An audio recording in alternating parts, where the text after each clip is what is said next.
Assalamualaikum warahmatullahi wabarakatuh. Bismillahi tawakkaltu 'alallah. La haula wala quwata illa billah. Asyhadu an la ilaha illallah wa asyhadu anna Muhammadar Rasulullah.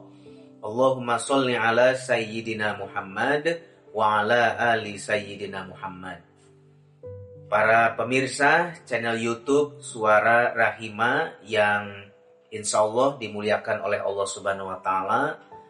Puji syukur kita kehadirat Allah Subhanahu wa Ta'ala, Allah yang maha melihat setiap gerak-gerik kita, Allah yang maha mendengar setiap apapun yang kita bicarakan, sehingga dalam keadaan berbisik sekalipun Allah pasti mendengar apa yang kita bicarakan. Seiring dengan itu, salawat salam juga kepada Nabi Muhammad SAW, sosok teladan sepanjang zaman sebagai pribadi, sebagai suami, sebagai ayah, sebagai pemimpin daripada umat. Nabi Muhammad SAW yang lisan dan perbuatannya selalu menjadi teladan dan senantiasa memuliakan semua orang tanpa pandang bulu. Apakah dia kaya atau miskin, punya jabatan atau tidak, kepada perempuan maupun laki-laki. Para pemirsa sekalian, dalam kesempatan yang baik ini, izinkan saya menyampaikan berkenaan dengan tema pelibatan laki-laki dalam mencegah KDRT atau kekerasan dalam rumah tangga. Pada dasarnya Allah Subhanahu wa Ta'ala menciptakan manusia antara perempuan dan laki-laki itu sederajat dan setara.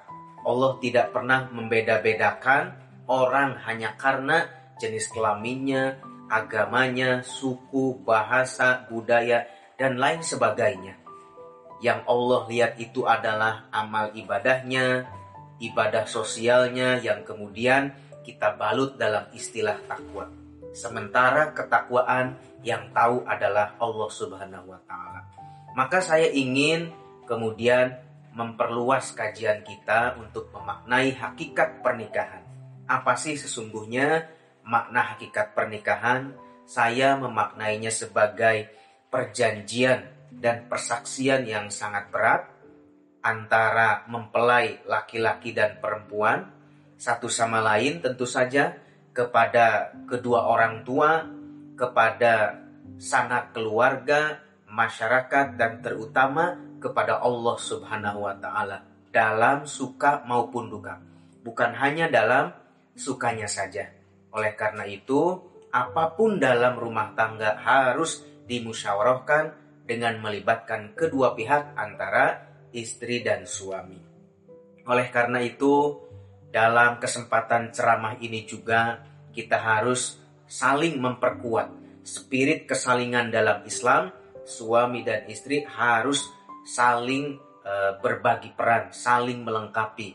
Ibarat pilot dan co-pilot, keduanya saling melengkapi. Pesawat terbang akan bisa naik ke udara itu kerjasama antara pilot dan co-pilot. Sehingga dengan demikian kita butuh laki-laki, butuh suami yang ramah istri, suami yang tidak gengsi, suami yang tidak hanya inginnya dilayani. Oleh karena itu, ketika ada istilah istri solehah, maka suami juga harus menjadi suami yang soleh. Nah, rujukan daripada suami yang soleh itu tentu saja yang pertama adalah sosok Rasulullah SAW. Dalam kesempatan tertentu, Rasulullah SAW dalam salah satu hadisnya menyampaikan, an Aisyah qalat qala Rasulullah SAW khairukum li ahlihi wa ana khairukum li ahli. Aisyah mengatakan bahwa Rasulullah SAW bersabda, sebaik-baiknya orang di antara kalian adalah yang terbaik perilakunya terhadap keluarganya. Dan aku, kata Nabi Muhammad, adalah yang terbaik di antara kalian dalam memperlakukan keluargaku. Hadis ini bisa dilihat salah satunya dalam Sunan At-Tirmidzi nomor 4269. Para pemirsa channel YouTube Suara Rahima yang dimuliakan oleh Allah, ini adalah momen evaluasi, momen untuk peningkatan kualitas diri dan kita dalam harmonisasi kehidupan rumah tangga. Masa ketika kita tadi mengikrarkan akad persaksian dan perjanjian berat, malah ada yang tega, laki-laki yang justru melakukan kekerasan terhadap istrinya, membentak, tidak memberi nafkah, menendang, mencaci maki, dan lain sebagainya. Itu tentu saja bukan daripada ajaran agama Islam yang sumbernya adalah daripada Al-Quran dan hadis. Para pemirsa Suara Rahima, rahimakumullah, dalam konteks yang lebih luas, kita harus terus mendakwahkan bahwa Islam ramah terhadap istri, ramah terhadap perempuan, dan ramah terhadap siapapun. Kita tidak boleh saling menghinakan, saling mencaci maki, bahkan ketika ada masalah yang berat sekalipun, kita tidak boleh saling menyalahkan. Kesalahan itu ada kalanya bisa jadi sumbernya dari suami, dari istri, dari anak, dari orang tua, dari mertua, dari tetangga, dan lain sebagainya. Pikiran kita, hati kita harus selalu tertuju kepada Allah.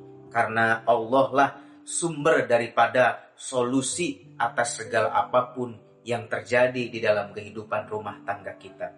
Dalam konteks yang lebih universal misalnya, juga soal misalnya rancangan undang-undang PKDRT atau penghapusan kekerasan dalam rumah tangga, sebagaimana rancangan undang-undang ataupun undang-undang yang sudah disahkan, ini harus kita dukung karena pada dasarnya tidak boleh ada saudara kita, tidak boleh ada warga bangsa khususnya di Indonesia yang diperlakukan secara zolim. Jangan sampai kita tega menzolimi orang lain, mendiskriminasi orang lain, apalagi itu yang menjadi saudara kita sendiri, yang menjadi istri kita sendiri. Nauzubillah summa nauzubillah. Rasulullah, para ulama, dan lain sebagainya sampai terus, dan saya berharap kepada para ulama yang mempunyai akses sebagai public figure yang senantiasa menyampaikan tausiah atau ceramahnya di media sosial seperti ini, di televisi swasta nasional, di radio, dan lain sebagainya, harus menjadi dai-daiyah, mubalighah yang perspektifnya adalah kesalingan atau mubadalah, di mana suami dan istri harus saling memuliakan, tidak boleh saling sewenang-wenang, tidak boleh melakukan kekerasan suami terhadap istri ataupun sebaliknya. Ya, mudah-mudahan spirit kesalingan dalam Islam ini bisa kita pahami dalam kehidupan sehari-hari, khususnya dalam konteks kehidupan rumah tangga. Karena bagaimanapun orang tua adalah cermin bagi anak-anaknya. Mau jadi apa ketika anak-anak dibesarkan oleh orang tuanya yang suka main kekerasan? Jangan sampai kemudian anak menjadi stres, kemudian pertumbuhannya, pendidikannya terhambat karena rumah tangga dan keluarganya hancur karena kemudian komunikasi yang salah paham, kemudian tidak jujur, tidak terbuka. Oleh karena itu, mumpung belum terlambat, saya mengajak bahwa pernikahan itu bukan dalam arti garis finish. Rumah tangga itu selalu dinamis, masalah demi masalah akan selalu datang. Tapi mari kita pastikan bahwa kita harus punya ikhtiar dunia dan akhirat. Kita jalin komunikasi dengan baik. Kalau ada masalah kita pecahkan bersama, tidak boleh saling menyalahkan, dan terutama kita minta petunjuk kepada Allah dengan sedekah, dengan zakat, dengan infak, dan tentu saja berdoa melalui khususnya ibadah sholat 5 waktu dalam sehari yang biasa kita lakukan dalam kehidupan sehari-hari. Mudah-mudahan apa yang saya sampaikan bisa memberikan penguatan kepada saya dan mudah-mudahan kepada para pemirsa channel YouTube Suara Rahima. Mudah-mudahan keluarga rumah tangga kita dilindungi oleh Allah Subhanahu wa taala dan bisa bukan hanya berkumpul kita selama di dunia, tetapi juga nanti berkumpul di surganya Allah Subhanahu wa taala. Menjadi keluarga yang sakinah, mawadah, warohmah, dijauhkan dari kekerasan dalam rumah tangga dan dari bahaya yang lainnya. Amin ya Allah ya Rabbal alamin.